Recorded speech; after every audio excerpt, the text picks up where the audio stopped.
Ing pag masusyanta mo pong santo ngeni, metong ya kareng pamosong diling santo. Pero, ing makalungkot, his fame is also his downfall. Ne po. Bakit po? Ngeni pong aldong iti pag masusyantaya isa Nicolas ning Bari. Ne po.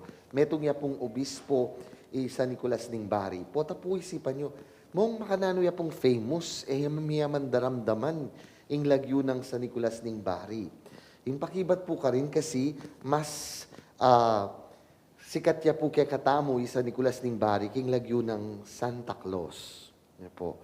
So ngini pong aldong iti ing piyesta ng Santa Claus. Yan po. Ngapin po advance Merry Christmas kay kayo. Karen pong aliwang bansa, lalo na po king bansang Greece, yan po. Hanggang ngini la mamye regalo. Ngini ka mag-distribute gifts karetang kekang dinan. Bakit po? Kasi po, kabyalwan niya isan Nicolas ning Bari, king kanyang pamanyaw karing pakakalulo. At metong karing kwento kareti, yapin niya itang ganakana karening atlong babaeng mikakapatad. Abalita na rening atlong babaeng nga reni, alalang pamayad dowry. Ne po. Kasi po, King Lugalda, King Bari, ne po, ing mamayad dowry, ing babayi. Ne po. So, alala pong pamayad dowry rening atlong mikakapatad na babae, aanak na ning metong nga Hortilano.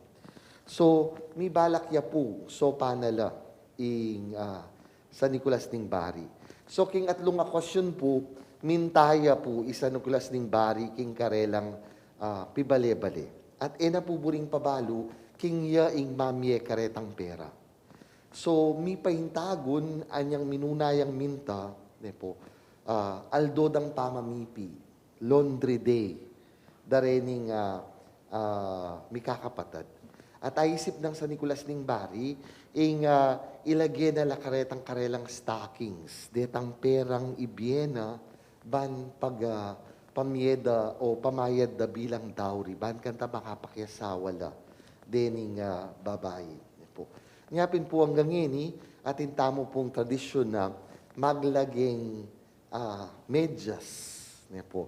Karing aliwang bansa, lalagay do ring medyas na karetang fireplace. So, pong keti Pilipinas, sa latang fireplace. Ne po. Ngapin madalas, karin lang awang lalagay ring medyas. At sasabihan da, lagay nung dinanong regalong Santa Claus niyang anak tamo. Ne po. Pero, more than that, ne po. More than the nice story. O pota po kutang yu, mong makanano ya pong meging itang itsura ng Santa Claus, baluta mo. Kasi po niyang, nung po magkamali, 1930s, Coca-Cola actually made Santa Claus its, palabo po, mascot. Po. So, uling ingkulay ng Santa Claus o ingkulay na ng Coca-Cola was red. Po. Ngapin po pibaliktad ni itang susulod na ning obispo. Dati po maputiya, kebat po atin niya pong red trimming. Nung akakit niya po yapong donge mo po atin niya pong susulod na sutana. Maputiyang makanyan, kebat po atin niyang malutong trimming ketang ending na. Inggewa na po ning Coca-Cola, pibaliktad ni. Ing maluto yung gewa na kitang maputi at itang trimming yung gewa ng maluto. Kebat po, mig-evolve uli na mo naman po ng Protestantism niya po. Giwa de pong elf isan Santa Claus niya pin matabaya niya po, baka pantalon niya niya po. And there are many different things that happen because of Santa Claus niya po, because he was very, very, very famous during that time. Niya pin po ngayon mas balo tayang Santa Claus. Pero po may balik tam kitang sasabihan ko din. Sabi ko pin po kay kayo, migit ketang kwentong ita. Po. Sana po mumunang dili, let us be reminded that Christmas is about helping others. Sana po yung pamamay regalo, mo po itang uling obligasyon, uling ninong ko, ninang ko kailangan biyeking regalo. Uli na ning kaluguran ko, kailangan din ang regalo. Sada more than that, po, is our obligation to help one another. Lalo na po ngayon panahon na ini. Opo, medyo payari ni ing payari ni ining awsan tamong pandemya. Pero king ka matutuanan po, dakal pa po kay katamo ing eme kabawi. Anyapin po sana, it is time to actually be kinder. Ne po. Mas maging magana ka. Ne? Lalo na karetang hanggang ini, pame kabawi. Kadwa po, ing panagkat na ning katamong ebanghelyo. Sana po yung Pasko, panaunin ng pamaninton karetang may wala.